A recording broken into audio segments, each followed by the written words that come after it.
We are racked with shame and cultural dogma around the way our vaginas should look, smell, and feel. And how long am I going to smuggle tampons and pretend that I don't bleed? Even now, women in wellness are still not able to have these conversations. 85% of women by the time they're 55 years old will experience vaginal atrophy.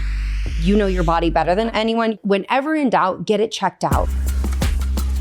There was always like this kind of like secret science experiment going on down way under there. There is, and it's awesome. Yes. If I do not be the one to decide I will create change, like who is going to take that step first? Before I have sex with a man, I'm always like, is he worth disrupting my pH for? And I'm like, yes.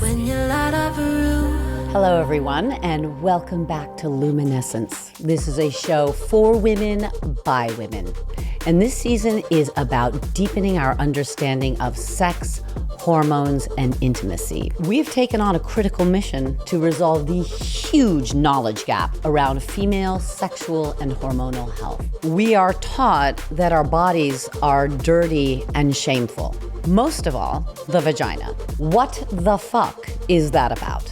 We're taking that on today, normalizing the vagina, something that more than half of the population walk around with. I am your host, Schuyler Grant, and joining me today are menopause expert Dr. Marisa Snyder, holistic wellness coach and meditation teacher Rosie Acosta, and naturopathic endocrinologist and clinical sexologist Dr. Jolene Brighten. Okay, so we have purity laws, virginity myths, Lysol marketed as feminine hygiene products. All of this boils down to the vagina being targeted, shamed, and prosecuted. Yes, it's a conspiracy of Judeo-Christian dogma, corporate capitalism, and patriarchy. But we can't expect culture to change unless we change the way we talk to ourselves and the way we talk to and with other women. We simply need to demand better of our culture. It's just that simple. All right, Rosie, do you mind kind of getting us started on this self-talk business? Yeah, you know, it's really sad. It's like as I'm sitting here thinking about this, because I think about all the shame that comes with talking about vaginas or vagina health. And I go back to the first time I ever had an STD. I was a teenager and I didn't tell anybody.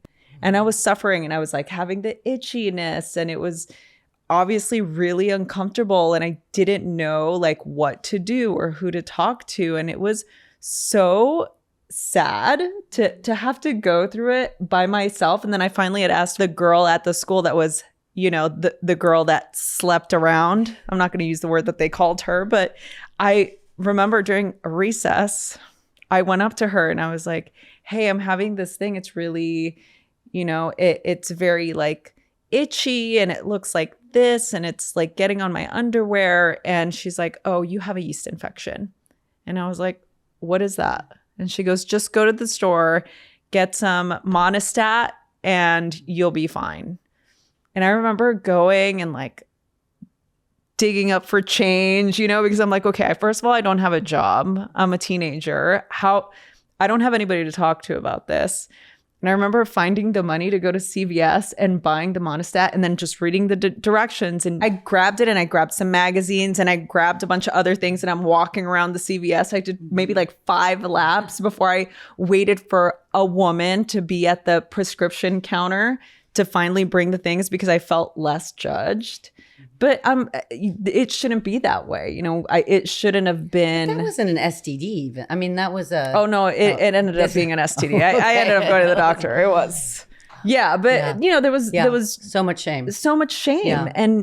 And who was I going to talk to about it? You know, or who would even have the compassion? Because I wasn't going to share it with my mom because I didn't want her to know that I was having sex at such a young age. And so I kept it hidden. And even as I got older, it wasn't until my 20s where I had a partner and I was on birth control and I went to the gynecologist and I started to learn, you know, all of these different systems that my body was, you know, capable of doing, like what hormones were, what birth control did. And you know, it started to make me feel more empowered about having a conversation. But even then, okay, I'm not going to go to my partner at that time and be like, well, my vagina feels like this. It's still, there was a little bit of a stigma there. But let's talk about like why you couldn't even go. Okay, so your mom was really conservative. I understand why, you might not have gone to her, but what's with women not necessarily even talking to their friends about it? I mean, I know that, and I grew up in a, pretty loose, hippie, open environment, but we weren't really talking about the stuff that we were super insecure about. Like when my vagina changed, I wasn't like, what's all that stuff coming out there? Like, I don't mean the discharge. I mean, all the stuff. But you never would talk about it. And there was always like this kind of like secret science experiment going on down way under there. And there is, and it's awesome. And it's awesome. And absolutely, it's awesome now, but at the time it is interesting how. But I don't think even women in their 30s, 40s, and 50s think it's awesome. I think there's come on. It's taboo. Vagioplasty is through the roof. Yeah. It's crazy. I mean, from the, and douching and like the smells, the discharge, the look of it, the hair. I mean, we are racked with shame and like cultural dogma around the way our vaginas should look, smell, and feel and act. Yeah. Do you work with people like in your coaching business? Does this ever come up, or is it? It's interesting. It's coming up more now in this sort of midlife stage that women are going through these changes, obviously going through perimenopause and menopause because I've been through it. But the courage that it takes to be able to talk about these things. I mean, I think the biggest, I'm going to say air quotes, taboo topic that I found difficult to talk about was the vaginal dryness piece. Not because, it's a natural thing that's happening when you're losing, estrogen and your hormones are fluctuating and your libido. But the vaginal dryness is so indicative of like, you're old, I can't have sex with you anymore. Yeah. Sexual desirability. Yeah. Absolutely. And I remember having this conversation with a friend of mine and saying, I really want to work with women to begin to lift this shame around these topics, because we shouldn't feel like we have to hide or we can't talk about something because we're going to be judged or we're going to be seen as less desirable. And when I told her about it, she was like, don't talk about it in public. Like, don't say that. Like, don't post about that. And I was so... Wow. I'm team inappropriate. Well, yeah, but here's the thing. What's normal, but the thing is, like, even us here, like, we're intentionally having this conversation. But even now, I'm in the world of wellness. Women in wellness are still not able to have these conversations. Yeah, it's pretty messed up. That's why we're here. Do any of you smuggle tampons to the bathroom? Like, did you ever do that? Oh. I remember being in a cafe, Proud Mary's in Portland, Oregon. This is how impactful this was for me too. I was like, I need to pull the tampon and my father-in-law's across the table and I got to like smuggle this. And I'm like, but my son is at the table. And how long am I going to smuggle tampons and pretend that I don't bleed? And I just whipped out a tampon, put it on the table, picked it up, walked to the bathroom and was like, the longest walk of my life. Everybody could see this girl had a tampon in her hand. But I'm like, if I do not be the one to decide I will create change, like who is going to take that step first? And I'm like, I would have loved at 14 to see a woman with period products in her hand walking to the bathroom. The partner of your sons are very, very lucky. That's all I can say. Well, they're children, so we're not there yet. The future partners, Hopefully they love me. Training ground. Yeah, no, I think that's so true. You're saying that, and I remember that. Or like when did you whisper if you needed one? Yeah. Do you have a tampon? Yeah. Do you have a tampon? Yeah, the little one. Smallest one. Not the extra large. Because my vagina's so small, and so I need a small tampon. Oh, snap. We're going to have to get myths of type vaginas up in here. Oh, my goodness. That's so funny. But it's so true. But I want to say this to you. This is what I think is amazing and speaks volumes to the character of women is tampons are some of the most expensive items that we purchase, and they are taxed, and yet no one would ever hesitate once to gift a woman a tampon when she's in need. This is true. There was like a really robust free tampons in schools measure that was proposed a few years ago, and then it just got... And then men voted. Yeah. And then Shocker. Anyway, I have a lot of questions for you ladies. Some of them are mine, and some of them are solicited from our listeners. And I thought it would be kind of fun to play a little game of true and false. What do you think? Let's do it. Because, I didn't even have a gynecologist until I was like 30. I know this about you, but I think it's still shocking. Literally never went to a gynecologist. Schuyler, and so just because you just didn't think you wanted to, or didn't? I'd never been to a doctor. Oh. Literally never So went to a doctor. you had many years of no medical trauma. Yeah, This is that's so interesting. true. I was going to say Exactly. there's a benefit. Even though I didn't have medical trauma, I traumatized myself plenty about thinking things weren't all right down there. Don't do that. But I didn't even know who to like. I mean, I would talk to my friends some, but I really didn't have any resources for. I mean, I had a hippie mom who was like, "Do not ever put soap on." She called it Amazing mom. Yes, amazing at mom. least, yeah. So my mom just called it your cunt. And yeah, I'm still trying to like own cunt because it's actually kind of a good punchy. You were in it's the a UK. punchy word. This wouldn't be a thing. No, because everyone would be cunty. Yeah. Well, it's like also like you're in the US. And so like this is a word, which I want everyone listening, these are really arbitrary. Like imagine we started communicating as humans. We went from like making odd noises and then like putting sounds together. Words become sentences, become paragraphs, right? And then we're like, but these words, these words are bad.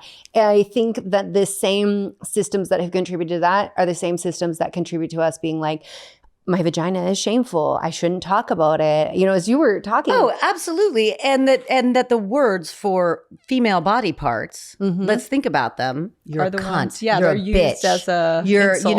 They're derogatory. You're a pussy. Yeah. You're weak. And then if you're a dick, well, you're just a dick. But you've got balls. I mean, it's like you need to look. It's kind of weird. I think let's switch it. As you say all of that, I'm like, we really have weaponized like genitals as insults, and yet they serve like none of us would be here if it wasn't for genitals. So like, and Specifically cunts. Literally. We definitely would not be here without cunts. You know, all hail the cunt.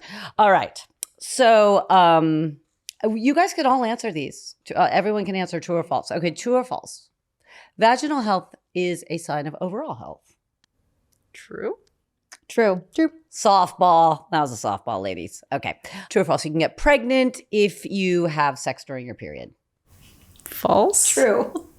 depends. Depends. I mean, it's, And I if thought you that was another softball. no, if you want me to math, I can math. This girl Okay, knows her yeah. maths. Okay, Please, so let's do. here's the thing, and it actually is a bigger risk, especially for women in perimenopause and those who have irregular cycles. So a period, we typically think it's 3 to 5 days. While you're bleeding, you're shedding your uterine lining, implantation cannot occur. So for definition purposes, what is pregnancy? You are only pregnant once it implants, and we can test beta HCG once the embryo implants, okay? So with that in mind, you may very well be a person who rather than 3 to 5 days, and let me ask you guys, do you consider your period is over when the flow's over or when the spotting and the trickle is over? Well, I don't have a period anymore. Same. I'm like, but when you did, but when I Once did. upon a time. When I did, Am I the only one still bleeding in this room? I'm still bleeding. Okay.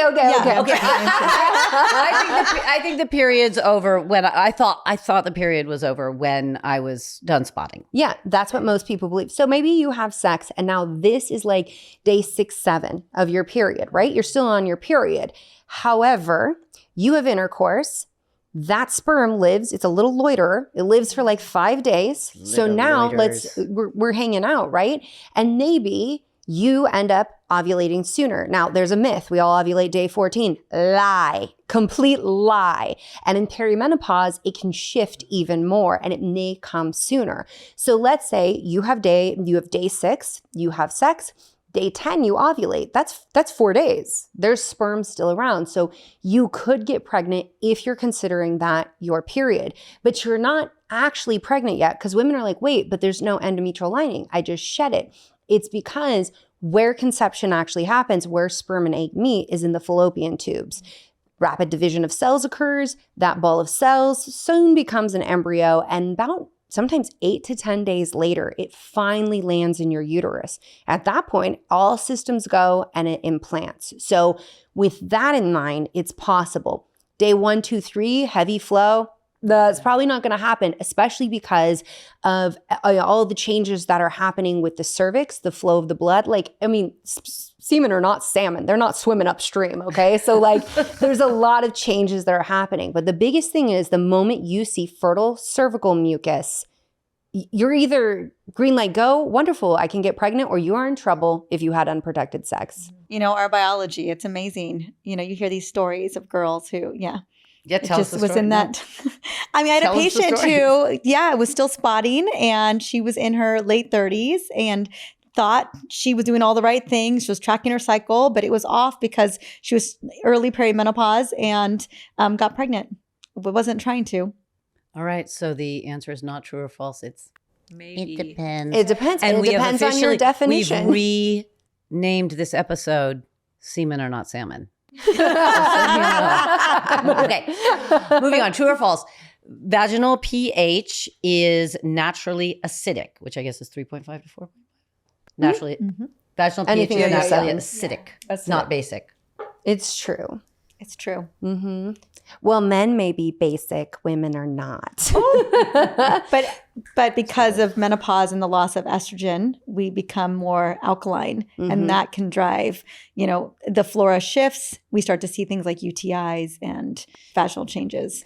I like to think of estrogen as the farmer.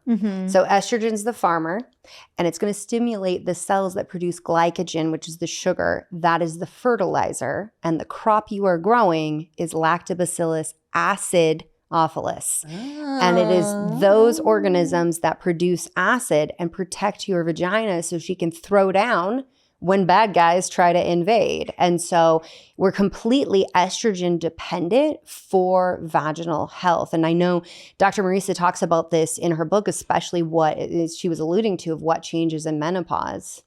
Yeah, exactly. So I always say that all vaginas need estrogen in menopause and even perimenopause as we start to see that decline in vaginal estrogen, not only because the pH begins to increase and then we start to see unwanted bacteria grow, we see an increase in UTIs, but also we know that we'll lose 25% of blood flow to the region, and up to 85% of women by the time they're 55 years old will experience, feel vaginal atrophy. Like it's every woman. It's I always want to. But that's not a pH. No, issue. no, that's it's an it's elastin issue. That's going to be collagen and yeah. But I mean, it's also a pH issue. Women Women will stop having sex because of UTIs, bacterial vaginosis, and yeast vaginitis. They never had them before. Why are they having them now? They don't have the estrogen and the lactobacilli by default. Estrogen is so tied to our microbiome that we're just now starting to explore how the loss of estrogen shifts the female gut microbiome, which, by the way, serves as a reservoir of lactobacilli for the vagina. We become more like a man's microbiome once we lose our estrogens. We lose the diversity of our microbes. I mean, it's so crucial for our immune system. We're at most risk for autoimmune disease, but also Mother Nature set us up to have this diversity because we also pass this on as mothers to our children. So what is the pH balance of the gut microbiome, and how does that, I mean, I know that they're intimately connected. So the but gut is a big tube, right? So if we're talking about stomach acid, we're talking about the acidity of a lemon. Like pH is more like 1. Once you enter through the duodenum, now we've got pancreatic enzymes coming in to buffer against everything. So the pH is changing throughout the tract, and the microbiome is differently. Now, here's what's really interesting that we get wrong when it comes to the female reproductive tract. We say we want as much microbial diversity as possible in the gut. Wrong for the female reproductive tract. You want as little diversity as possible. You want 90% plus of lactobacilli. And there's been studies that show that in the endometrium itself, so it's not just the vagina, the endometrial lining, the tubes around the ovaries, they have all these specific organisms. If you do not have 90% plus of lactobacilli in the reproductive tract, you have a higher risk of miscarriage, of endometritis, which is inflammation and infection of the uterine lining that you're shedding every month. Doesn't mean you're shedding those guys out. And so we want as little microbial diversity as possible because it should remain that level of acidity. Have you heard that there were some people who were studying doing like the equivalent of a fecal transplant, but a vaginal microbiome transplant? Have you heard anything about that? But let's back that up. why is your microbiome off? Why are we jumping to let me transfer something else to you and not asking the question about your terrain? Because just like you can take an oral probiotic and put it in your gut, if the terrain ain't right, nothing's going to grow. If you don't eat fiber, forget that. Like, what's the point of the probiotic? And so that's where, to Dr. Marisa's point, we have to go and we have to ask the estrogen questions. You know, people that I have seen that have chronic issues happening downstairs have been on birth control, which is disrupting gut microbiome and vaginal microbiome. And we see a similar phenomenon that happens in menopause with vulvodynia, vaginal atrophy, pain with sex, increase. We know oral contraceptive pills are associated with the increase of UTIs and yeast infections.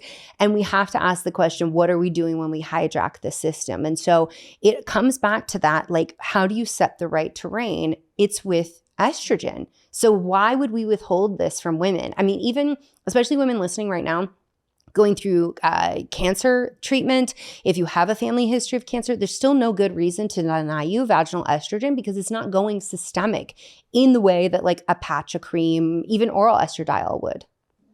Okay, so what else? I mean, obviously douching comes up. Like, what else is disturbing the pH balance? Semen. What is the pH of sperm? So the pH of sperm is alkaline. Yeah. And so this is something Wild. so that it can buffer against the acidity of the vagina and actually survive. But also the cervical mucus becomes like a superhighway. So it's like, get you out of there as fast as possible. Like you're fast tracking in the carpool lane rather than like sitting in bumper to bumper traffic. And so this is why women will be like, this is another reason women don't want to have sex anymore when they have a male partner because ejaculate keeps messing with their pH. And I love women are like, you know, before I have sex with a man, I'm always like, is he worth disrupting my pH for? And I'm like, yes, that's exactly how we should be thinking. And so it's discernment. Yes, discernment. Yeah.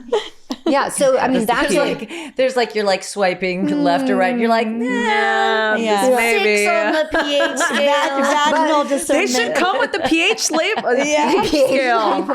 but How much for will this sure, disrupt? Like we have to like be also, you know, just considering this in terms of like talking about vaginal health of like, this is a real reason couples will stop having sex because she's like, I don't want BV again. Or UTIs. Again. This is the thing, like what Dr. Marisa is saying, give vaginal estrogen. We have such an antibiotic resistance to the drugs, the actual antibiotics we use to UTIs because we didn't give estrogen, we gave antibiotics, now we're drug resistant. And what's the end stage of that? Pyelonephritis, losing a kidney. So just give her some damn estrogen. I know, it's heartbreaking. I have a patient of mine who's just in her mid-30s who consistently gets these UTIs and they just keep giving her antibiotics. And I'm like, vaginal estrogen, what are we doing? I'm like, actually just go here.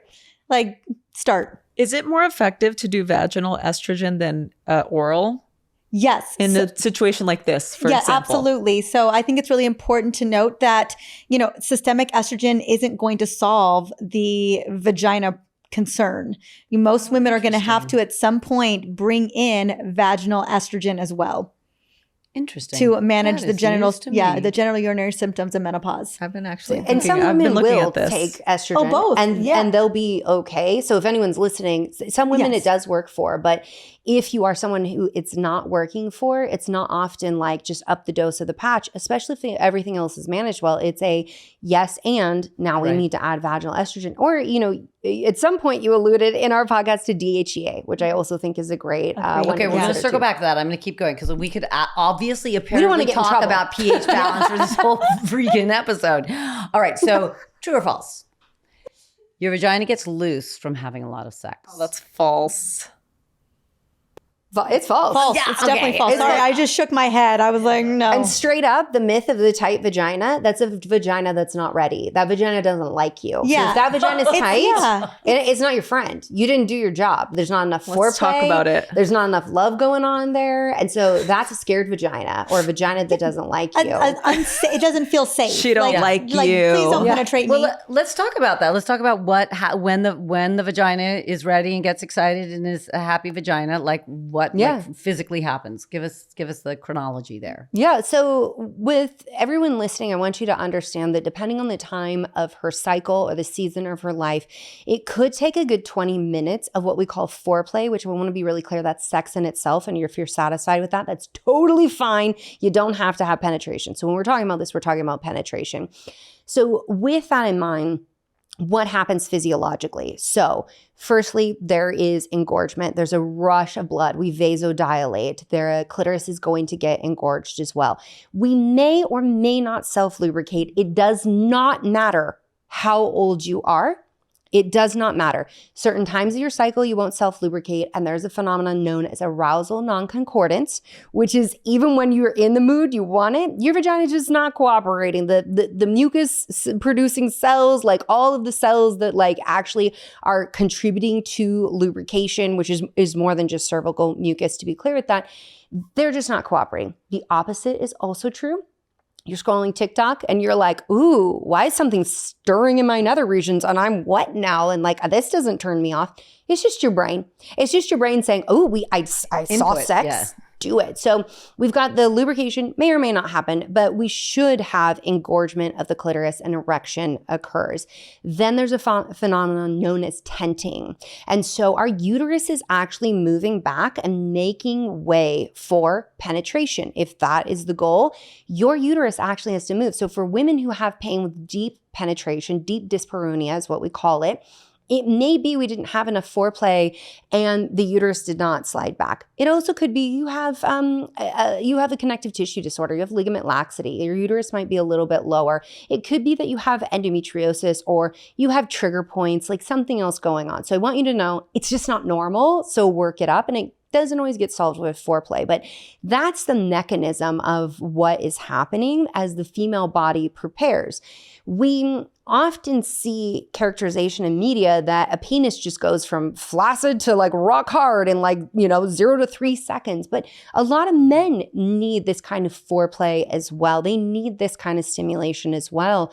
They talk about it even less than we talk about our vaginas because it's so shameful. Right. Yeah. Yeah. You have a boner or you don't. Mm-hmm.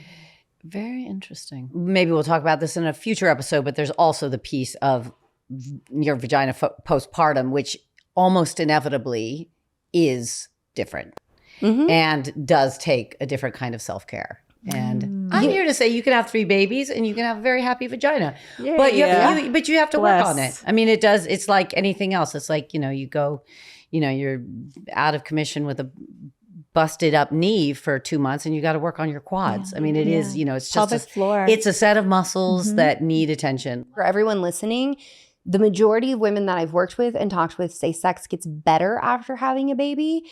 And I think part of that is not just anatomy and things that have changed, because like, honestly, some things changed for the better. But it's also how comfortable you get with your body, having gone through that and knowing how powerful and incredible your body is, that it starts to change one of the primary diverters of our ability to orgasm or even get in the mood, which is body image and how we feel about ourselves. I mean, who knew we could talk about vagina pH for like 4 years? But I'm gonna make us move on to this. It's a really important aspect of our health. Put that in the dream box. All right. Next question: true or false? Vaginas are pink. False. Tell us what you really think, Marisa. I'm looking at all these Latinas right Rosie's here. face. I know. We're like, we don't have pink vaginas. I'm very much not a Latina, and mine's not pink. Women do not have, the majority of women around the world do not have a pink vagina. That's media right there. Or pink beeholes. You don't need to bleach them. Please don't bleach them. What is this? It's melanin. It's melanin. No, yeah. what is the melanin? the bleaching? What is the porn? obsession? Porn changes the zeitgeist. It's like just the then culture. everyone thinks that something should be a certain way. Well, it's just like what we same see in the media. It's like, I need to look like this. My hair needs to look like this. I need to dress like this. Okay, so what are the various shades of a normal vagina? A vagine? Of a yone? Purple? I mean, there's lots of Eggplant? shades. And Eggplant, yeah. I mean, depending on your Reddish skin tone, brown. right? So we don't have a black woman in this room, and she would tell you very much that she's not represented in medical textbooks. So this is also, you're like, oh, porn. And I'm like, no, medicine contributes to these myths. Yeah. Netter's anatomy has a white woman because he drew his wife. But that's the archetype he used. And I mean, it wasn't until like 2020, 2021 that we had a Black representation of a pregnant woman in anatomy. Like what? If medical textbooks are the authority, but all they show is a white female body, then all of us start to think like something's wrong with me if we deviate from that at all. So sure, eggplant, but also I would say to everyone, if your estrogen is right, you will have more pigmentation in these areas. And depending on your skin color, it can be a whole variation. So you may have a pink vagina, or you may have brown eggplant, like a whole variety of colors. And then, Marisa, do you find that women come to you as they're navigating perimenopause and menopause and are like, what the heck? Yeah, does it change? This shit looks different. No, unfortunately, no. I mean, they'll come to me and talk to me specifically about the symptoms. No, they're not usually bringing it up to me. Hopefully, a lot of those women just have like a really incredible self-image and love their vaginas. Or they feel slow priority. Or it's low priority. I was going to say, or that's low priority. The anxiety is higher priority. The fact that they are afraid that they're going to lose their job because their brain isn't working properly at work is our higher priority. Or the fact that they have crazy weight resistance, or low energy and they're not sleeping at all anymore. So I find that in terms of the priority spectrum, I think we've been taught that our vaginas aren't, unless we're having a baby, they're not really a priority, or unless we're having a very disruptive symptom. Ignore it. Or if we're having anxiety about it, it's just something we tuck away for our own little set of secret anxieties, and it's not part of public anxieties. We're all pretty good at sharing as women. Most of us have our cohort of friends and family that we'll vent with, but we all have anxieties and secret shames that we tuck away, and that's really only for us, or maybe for one person, but often only for ourselves. And that's part of that self-talk piece. Like if you can't talk out some insecurity you have or question you have, or is this normal question that you have about any part of your bodies beyond vaginas, then you're never going to be able to understand it, or you never be able to put it in a global context if you can't articulate it. Yeah. And I think, going back to Rosie's, beautiful expertise is all the shame. So we've been taught, women, especially particularly as we're moving through perimenopause and menopause, one, it is your fault that this is happening to you. And two, there's a lot of shame around it. One of the reasons why women feel so isolated and so lonely during perimenopause and menopause is because, we've been told that we should be ashamed of what we're experiencing. And that makes us go inward. And we don't want to tell anyone that we're going through that. What if someone judges me? Or, what if, I lose my job or lose my relationships or whatever that may be. And so I think that all just kind of swings back into the shame spiral. Yeah. And, it's interesting that you're saying that, because even thinking about it now, the moment where I was a rageaholic, or I did ask my partner for a divorce, it was because I felt so insecure in my body. I had gained so much weight, and I felt like I didn't want to talk about the fact that I was having all these changes happening, like the vaginal dryness, low libido. I had so much shame that it was easier to pick a fight and to not want to engage than it was to have a conversation and say, hey, I think something's wrong, or I think something's happening with my body, and I really need your support. No one's telling us that this is all going to happen. And even if you know it's going to happen, there's nothing more destabilizing than your brain getting hijacked by your hormones. Well, it was like Dr. Brighten was saying, that we're in that state of fight or flight. We're scanning for the danger. Yeah. All right, moving on. So true or false? Only menopausal women need vaginal estrogen. False. Kind of got into this one. Postpartum ladies. Postpartum. This should be offered. So we got that one. Okay. True or false? A tampon can get lost in the vagina up past the cervix. This is true. It's false. It is? Yeah. So I've never stuck it that far. Yeah. So you have the vaginal fornix, you have this posterior wall of the vagina. And so the I wish I had a model right now. So the cervix is here. You'd have to go through the os of the cervix, and the os of the cervix is really only open like around ovulation to let sperm through. It also opens with your period, but not as open as we typically see around ovulation.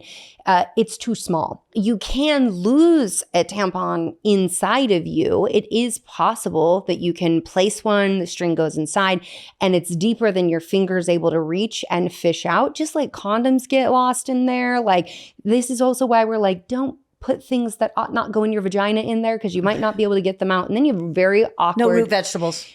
No, People do it. No vegetables at all. Garlic is one that women will do. Insert a garlic clove for I've yeast done that infections. before. I'm confessing. And let me say, if you are Did it work? hypersensitive to that and you have an allergic reaction type, or this is going to be bad, but you're going to have to go to your doctor and get help with that. But you can still you can still get infected if you can't reach something, you know, and it, you know, you don't know it's there. Yes. Not in the cervix, but just lingering up and around the cervix. Exactly. Up there with my there. garlic clove. With your garlic. Yeah, exactly. Even that too. I do confess to making a lot of Italian food in my vagina. Okay. Zesty. We're having pesto for dinner tonight. True or false? Good Lord. Vaginal itching or dryness always means you have an infection. False. False. Explain, please. We're talking again about pH. Or a decrease in estrogen that's not tending to the flora. Those are big reasons. A sperm can be a reason it's irritating. I mean, there's a lot of reasons why we can see irritation. What would you recommend to people at home if you're like, oh, I feel kind of itchy and not right down there? Like, do you wait a day? Like, what do you do? Are we going to talk discharge now, or you want to wait for a discharge Talk question? discharge. We're Talk talking anything you discharge. want. Yes. Okay, so certainly if their odor changes. So there's the fish odor. I want you to know that's not you. That's the bacteria that causes BV producing amines. So it's not the vagina that smells. It's an overgrowth of normal flora. So that can be bacterial vaginosis. Sometimes you have discharge that can be yellow, that can be green. If you ever see yellow-green discharge and it's thick, I think sexually transmitted infection immediately. So check for an STI. We need to do that. If you are having cottage cheese-like discharge, which I know sounds disgusting, but if you know about yeast infections, it can also be thin discharge that's white, and maybe you're having the itch with it as well. With yeast infections too, we can get beefy red if you have lighter skin color. Otherwise, if you have darker skin color, it may just look more swollen and like more blood has come to the surface. So you can also get fissuring. So with the labia majora, labia minora, in between that space, we can get actually like cracks in the tissue. So fissuring can happen With yeast infections. yeast infection. Yeah. If it gets further Progresses down the enough. line. Yeah, I mean, you can also see this with like diaper rash, right? If you're a parent and you've ever had diaper rash, like similar thing is going on, but it's just different tissue. So those are some of the red flags. If we have odor, if it's a foul odor, trichomonas, I want to make sure that's not what's going on.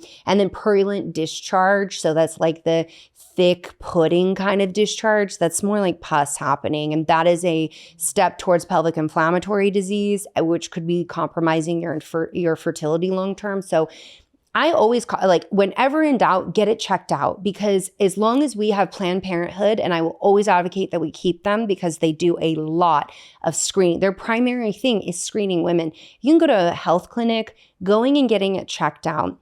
Sometimes, and if you're someone who has a history of trauma, sexual trauma, you don't even have to have a speculum exam. You can self-swab. You can do urine tests now for some of these STIs. There's other ways around it, but it's really, really important to get this tested. Is there anything is there anything that's like reliable that you can get at a drugstore for BV or boric acid?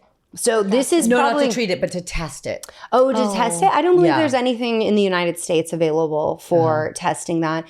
Boric acid is a good one though, that you can get over the counter. Talk to your pharmacist about it, because they'll have like a powder, they'll have like, and sometimes they're capsulated, or it's cheaper for women to get a bottle of boric acid and to get the gel caps themselves.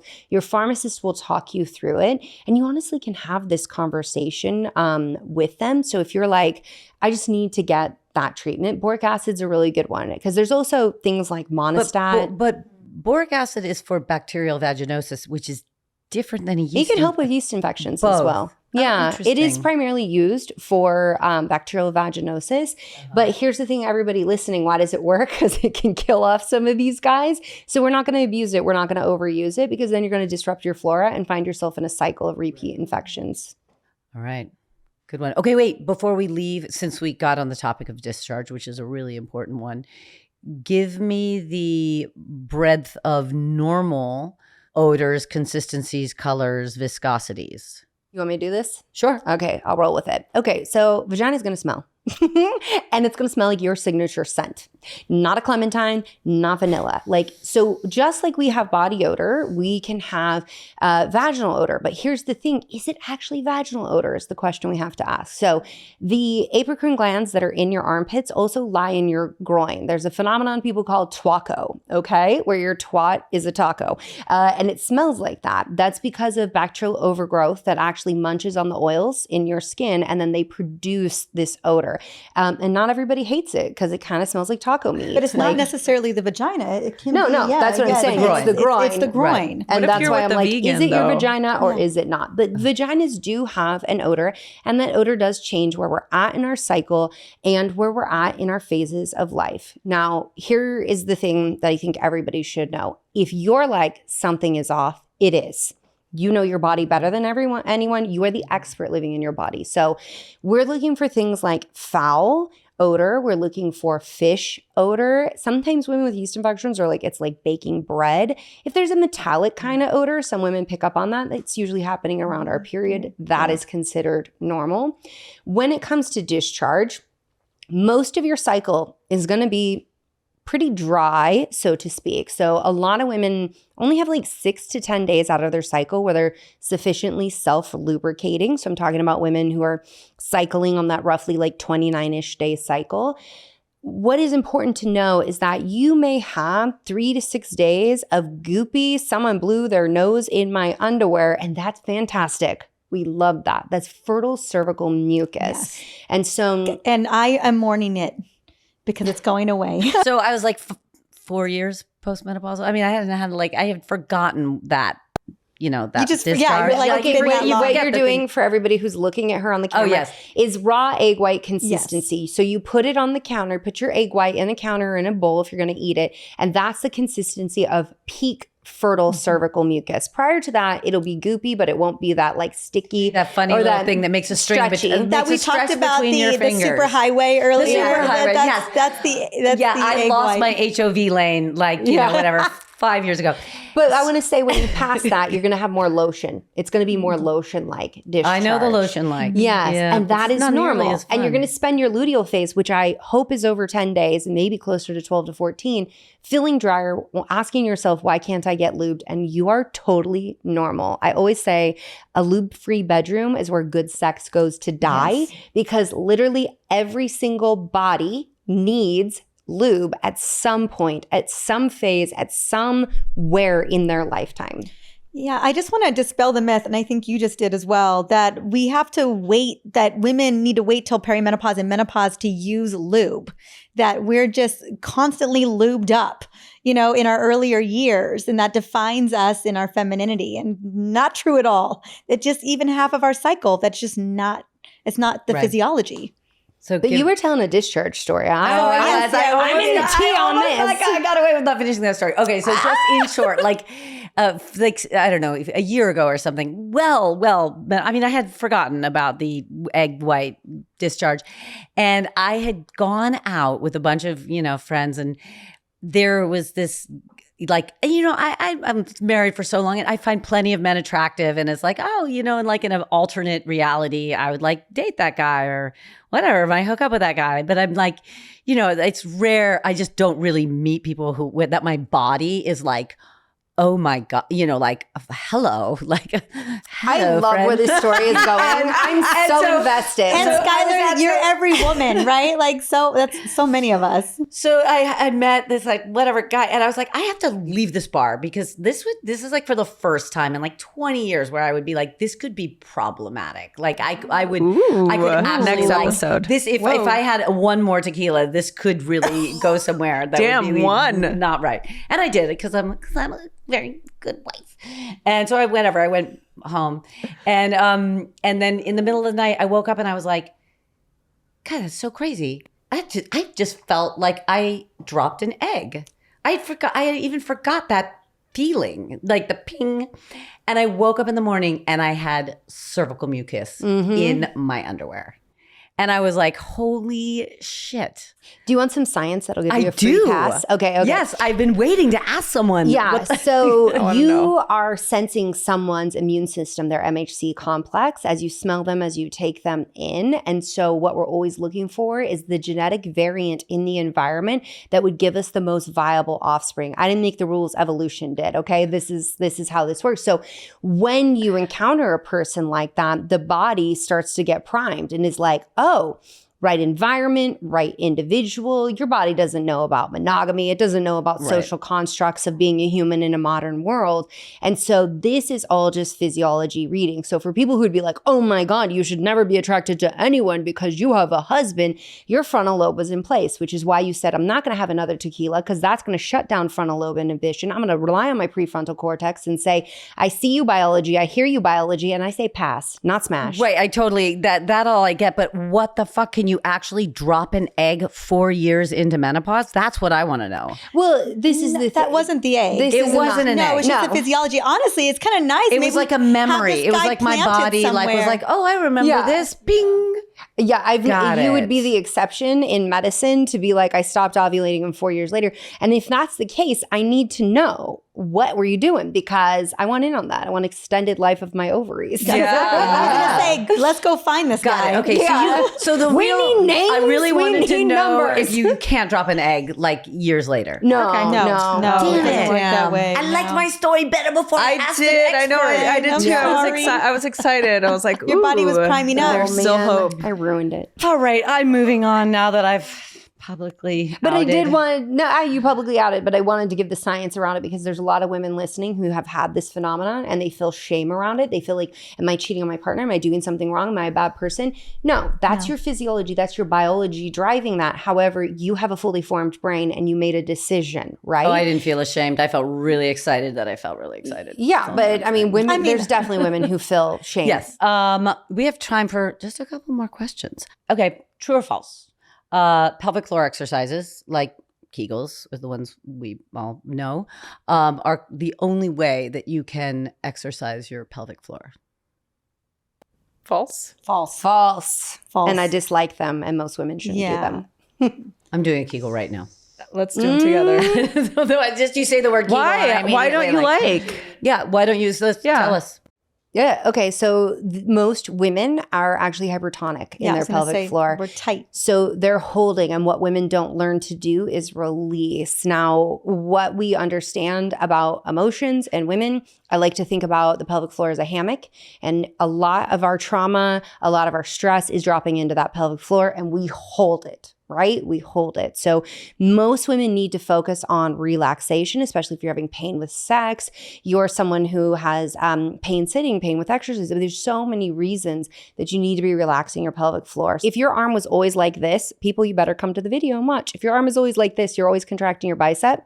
Why would I tell you to contract more? When actually what we need to do because of that pain is relax it. So, but a good Kegel has that. Like a good Kegel is like you start at the bottom and you pick the penny up and you go up to the not top if it's and then you let it go down slowly and then you go down into the basement. Have you ever done biofeedback and actually mapped your pelvic floor? No.